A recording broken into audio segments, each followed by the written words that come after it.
Hey Waffle Gang, I do hope you are well. My name is Mark and today we're checking out some more Reddit stories. And if you do love a Reddit story, why not consider hitting that like, subscribe, maybe that notification bell too. And let's crack on with today's first story. Much love guys. Now today's first story comes from the True Off My Chest subreddit from anonymous wife account who says, my husband lied about getting laid off. I found out a week ago, but I've only just calmed down enough to be able to talk about it. I'm not ready to share my dirty laundry in public yet, but I need to tell somebody about it. In May, my husband lost his job. He said his entire division had been laid off because their jobs were outsourced. Then last week I happened to run into my husband's former colleague and his wife while I was out at the shops. From my conversation with his former colleague, it came to light that my husband quit because the company mandated all employees to come into the office 2 or 3 days a week, and my husband wanted to stay remote. I was so humiliated because I expressed sympathy to his former colleague about the layoffs, only to find out there wasn't any. When I confronted my husband, he admitted it. He said he didn't think it would be a problem since I was already making more than him. I've been working as much time as I can get at the hospital to keep our heads above water. Come to find out, my husband voluntarily left his job and has only been applying for fully remote jobs instead of looking for any job he could get. He admitted all of it. If his decision just affected him, it would be one thing. We have a 6-year-old. I've been feeling guilt for months about being away from her so much. I've been working as many shifts in the A&E as I can get. My husband says he is sorry, but something has broken between us and our marriage cannot be fixed. I spent months bottling my feelings about him not working and doing less chores because I thought he was depressed about losing his job.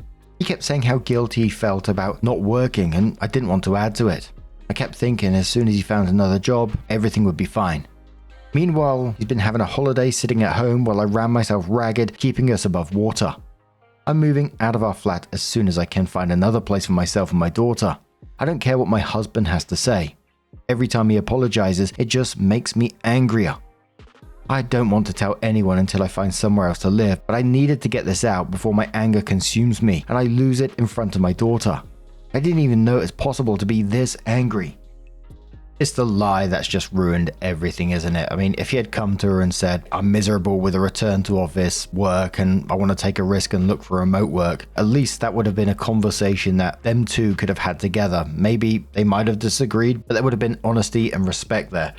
Instead, he sat back while his wife worked herself into the ground doing overtime in A&E while he sat home pretending to be a victim of layoffs. He watched her feel guilty about barely seeing their daughter and watched her sympathize with his depression, and he still kept the lie going for months. The trust is broken, and for OP it sounds like there's no coming back from that, and quite frankly I don't blame her for it. A commenter says to OP, he isn't paying the bills, kick his ass out. OP says unfortunately that's not how it works. Since his name is on the lease, there is nothing I can do to make him leave. I've sought legal advice on this matter, and he has as much legal right to our flat as I do. A commenter says this is a major issue. When I lost my job, my wife, who had just given birth about 6 months before, found a job literally that day at a warehouse. I found a new job less than 6 weeks later, but she was determined to help however she could to make sure our new family made it. Your husband is being shamefully self-centered, and if he doesn't see that, you need to sit down and talk to him until he does. If he fails to see it, you have to talk to him about what that means for your future together. I'd be very pissed myself. Opie says, I've already told him that there is no future for us because he broke something in our marriage. I don't want to talk to him. Every time he talks about it or apologizes, it just makes me angrier. Commenter says, don't question yourself. It is intentional. He's an adult and he knows what he's doing. Give him a timeline. If he doesn't have a job in 30 days, tell him you want a divorce because he is not being a partner. He's leeching off of you and he doesn't have any shame about it. Get serious with him and put your foot down. You deserve better, and if he can't be better for you and your child, then give him the same back. No more free rides, love yourself first, and don't drag yourself through hell just so he doesn't have to help out. OP says, as I mentioned in my post, my marriage is over. Even if he got a job tomorrow, and even if he became the primary earner for the first time in our marriage, I would still leave him. There is nothing he can do to fix this. Commenter says, I recommend speaking with a lawyer immediately to learn your options. There's no reason to leave the home and uproot your child. He can leave. OP says, I've already sought legal advice. Since both of our names are on our lease, I cannot legally kick him out or make him leave. He has just as much legal rights to our flat as I do. OP responds to a long thread about consulting with a lawyer and then cutting her husband off financially. OP says, "This is the opposite of all the legal advice I received. I was cautioned against withdrawing financial support, cancelling anything or taking money from our bank accounts. And thank you for explaining, and I apologize for misunderstanding the state part. I don't live in the United States or anywhere that has states, so I was initially confused. All of the legal advice I received said I will be shooting myself in the foot if I withdraw financial support or taking money from our bank accounts. I was advised it would go against me in the divorce proceedings and cause issues for me." The OP did return to the post 6.5 months later to give an update, and says, "I first posted just over 6 months ago. My update is not terribly long or exciting, but there have been changes. I've moved out of our flat. Living separately and having some breathing space from my husband has helped with my anger towards him in the day-to-day. I'm obviously still hurt and angry. Originally, my husband said he would not contest our divorce. Last week he changed his mind, and he is contesting it now. We both had solicitors and were working towards an agreement regarding our finances and our 6-year-old daughter. Now my husband has decided to contest the divorce. My solicitor says it will not stop me from being able to get a divorce. Another piece of good news is that, although my husband still doesn't have a job, my solicitor says we'll most likely not have to pay him any spousal maintenance. Even though I was always the higher earner in our marriage, the difference in our salaries was not enough to warrant it, and now that he had chosen not to work, he cannot claim he needs my support. I may still have to pay him child maintenance depending on how much time he has with our daughter. It still feels like I'm barely keeping my head above water because I can't withdraw financial support yet. I can once the finances have been settled, and my solicitor says the court will not look kindly on my husband if he tries to delay that. My main focus is my daughter, making sure this affects her as little as possible. This is my update. I appreciate anyone who commented with support after my first post." But now I'm going to turn this one straight to you guys. What do you guys make of this situation? Let us know your thoughts down in the comments below, and let's move on to another story. Now, our next story comes from the Am I the Arsehole Here subreddit, and says, "Am I the arsehole here for not telling my housemates I'm moving out and taking everything with me? This is long. Apologies in advance. I've lived with my 2 friends in a house, rented room by room for 10 months, and around 3 months into this, a girl we don't know moved in to fill the last room. I was initially excited to have another girl move in as my 2 friends are guys, so I greeted her first when she moved in, but my excitement was quickly dulled after her first words to me weren't, 'Hello, but what are your plans to clean this place up?' This annoyed me immediately as the place was in pretty good condition, but I explained the way we clean and tidy. Clean up after ourselves with a weekly cleaning day, which happened to fall the day after she moved in. I showed her around explaining what belonged to who, what was communal, etc., and then let her settle in. But there were already problems the next day when we found out she had used various things of ours to cook and then half-assed washing them, leaving dirty food and stains on our dishes and utensils. This happened a few times before one of my friends explained we didn't mind her using our stuff until she got her own, provided she actually cleaned it after. She then shouted at me for 15 minutes, even though I wasn't the one that even brought it up, and said I was trying to look good in front of the boys, who have been my friends for years. Cue the laundry list of issues we faced over the past 7 months. She uses the clothes drying racks 5 days a week, not accounting for the other 3 of us in the house. Still won't clean our dishes. Has cracked the wood on our chopping boards using them as lids for hot frying pans. Leaves her hair all over the bathroom and kitchen floor. Uses all of my freezer space, leaving me with none. Leaves the microwave and air fryer dirty. Leaves pee and period blood on the toilet seat, and takes my pads, tampons, razors, etc. without asking. These are a quarter of our grievances, which we have tried to address, only for her anger to be directed solely at me.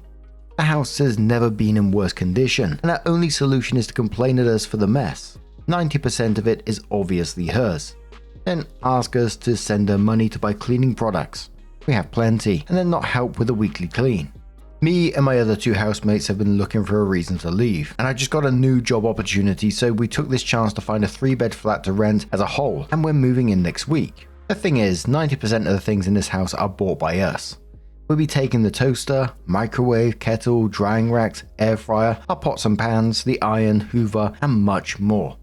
Pretty much all of our communication with her is now through me, as the boys refuse to talk to her for various other reasons, so I've decided to not even bother letting her know and let her find out when A, she notices people coming for viewings, or B, the moving van arrives.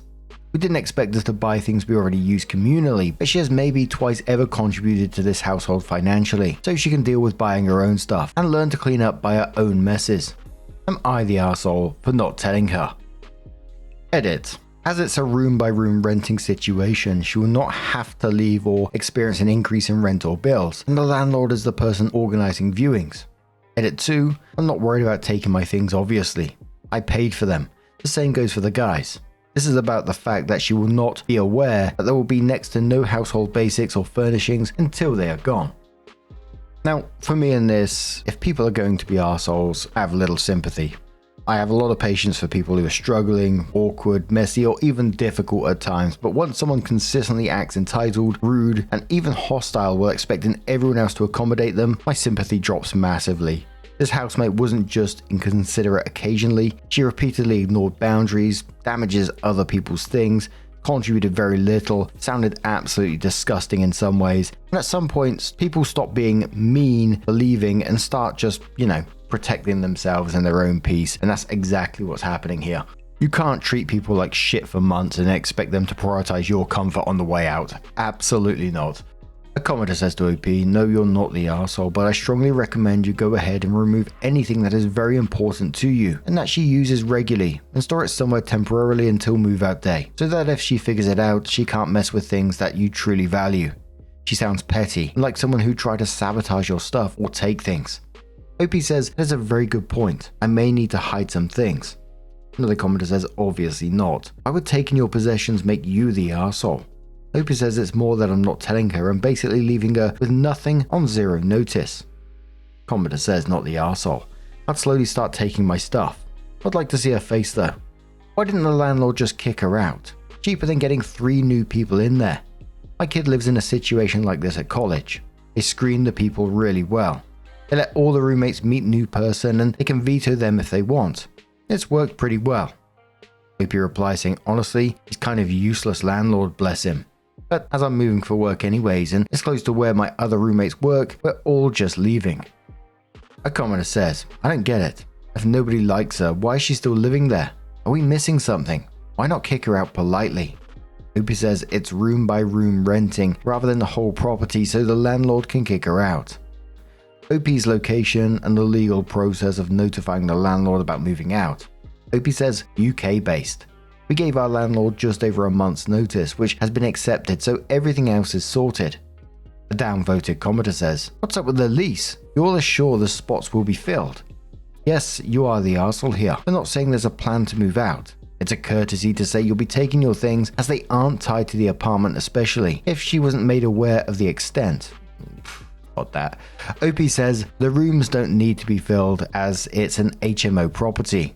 We gave the landlord adequate notice and it's his responsibility to fill them under the contract. HMO equals house in multiple occupation.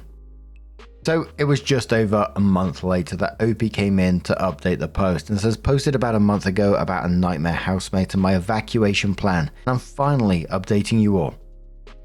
We actually did not move out when we were meant to, as it turns out the prospective landlord did not have the correct licensing and couldn't produce it when requested.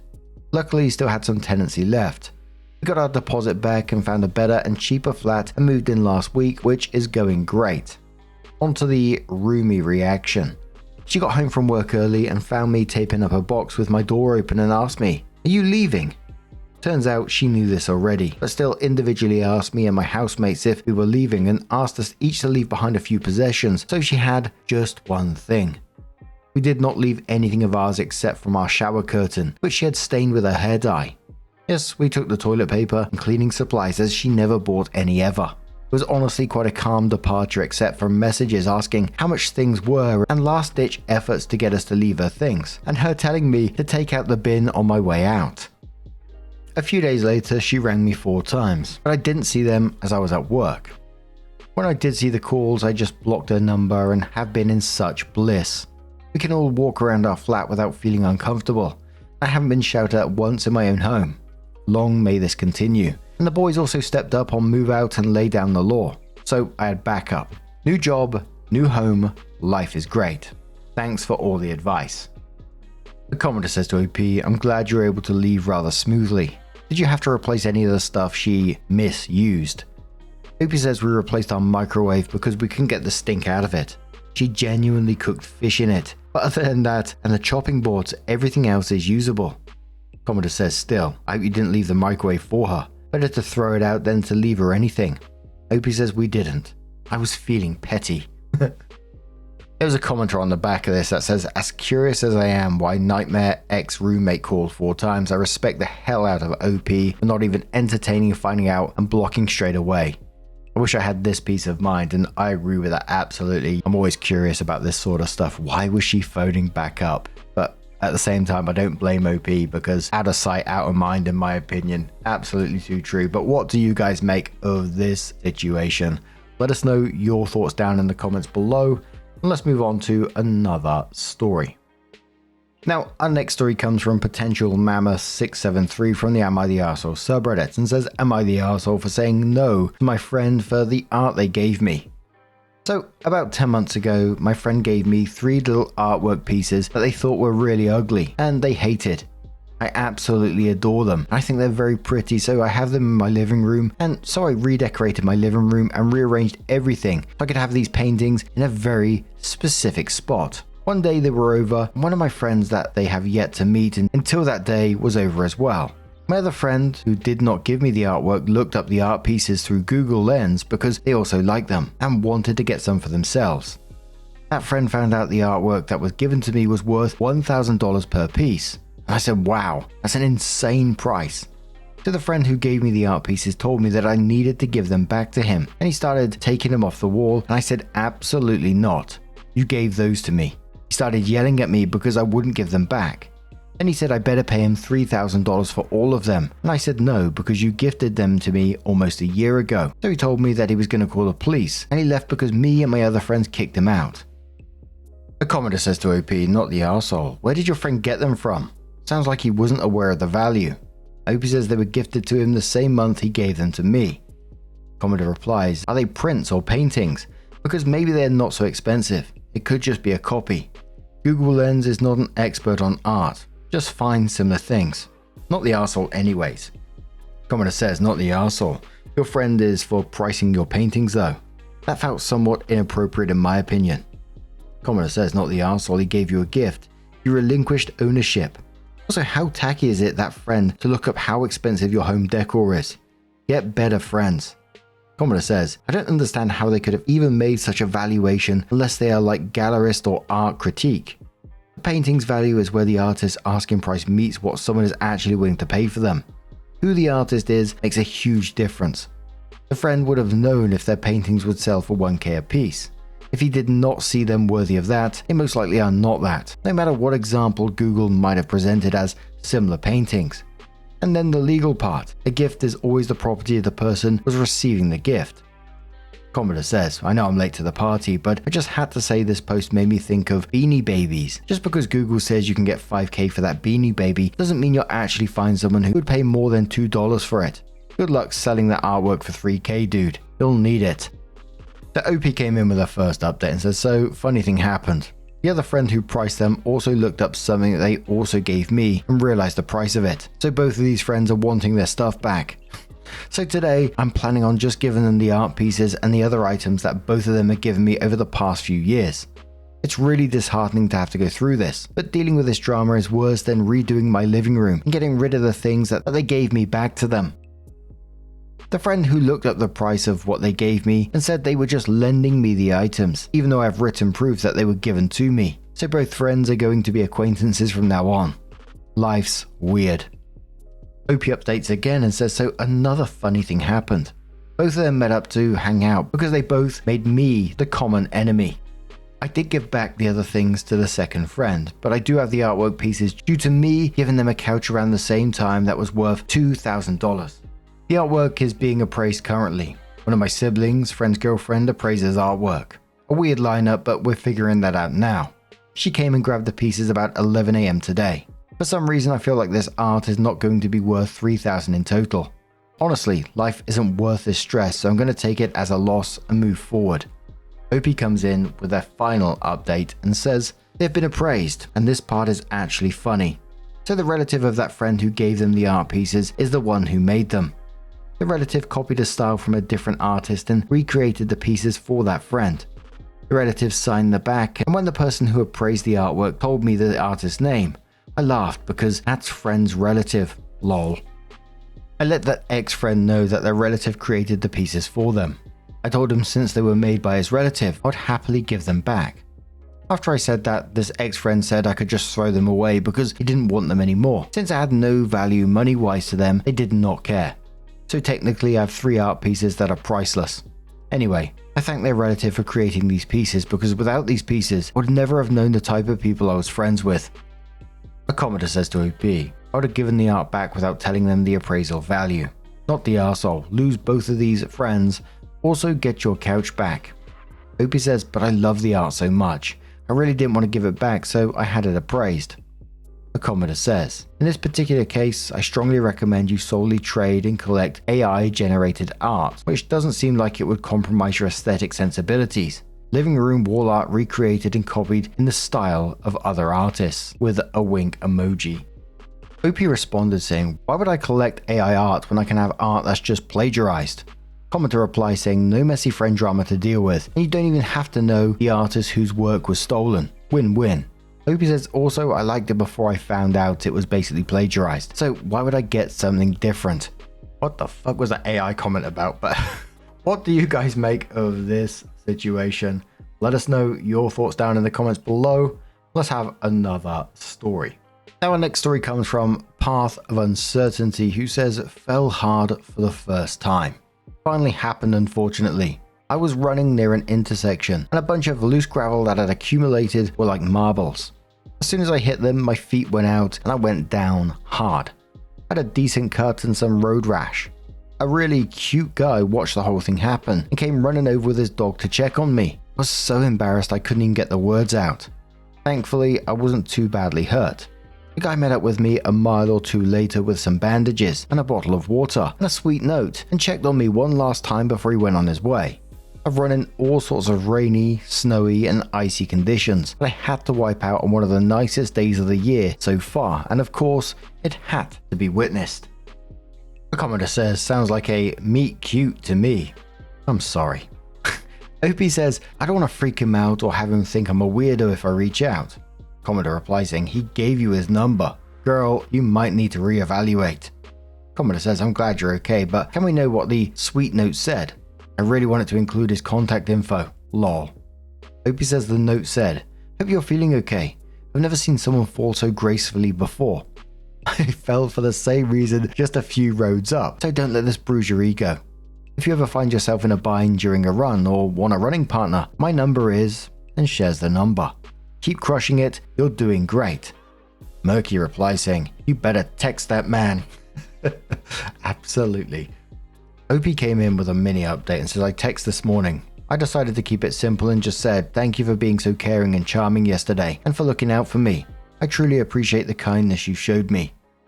3 days later, OP came in with another update and said several of you asked I provide an update after I recently fell and was helped by someone nearby. Here's a link to the last post and shares the link. After I texted him, he replied pretty soon after. After some flirty back and forth, I asked him to meet up so I could give him a card and some cookies I made to show my gratitude. We ended up getting dinner that night and I got incredibly sick halfway through.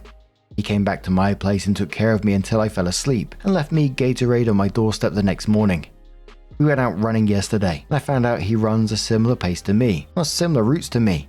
He had previously worked different hours, which is why I'd never seen him before, but they changed recently. I'm supposed to see him tomorrow to go for another run. Also, thank you for all the sharing your own stories about falling. Was so embarrassed in the moment, but I guess those things happen to all of us. Update? I'm very appreciative of all those who replied with concerns for my safety. As someone who experienced a sexual assault in my teenage years, there are some safety steps that I didn't outline in both my original post and follow-up that I had implemented. We ran this morning, combination of road and trail, and then had bagels afterwards, and everything went well. A commenter says to OP, fell hard and then fell hard. Am I right? OP says, not gonna lie. I thought about asking him to come over for dinner tonight, but based on how our last dinner went, that seems too dangerous. Ha! Commenter says, well now, I'm invested. And one more says, same. We expect regular updates, please. P-Fire says to this one, it's not really Reddit unless we find out that he engineered the whole thing. He's been running a similar route because he's stalking her. He left the travel trap there on purpose and waited with his dog for her to fall. Poisoned her meal so he could nurse her back to health. But she won't find out any of this until she's in too deep. Reddit, we know the truth. But what do you guys make of this situation? Lovely little story, and hopefully it doesn't go that way in the end. Let us know your thoughts down in the comments below, and truly just a huge thank you for being here today, getting involved in the stories, your love, your support, your time. It always means the absolute world to me, so thank you so much for being a part of it all, and I will see you in the next one.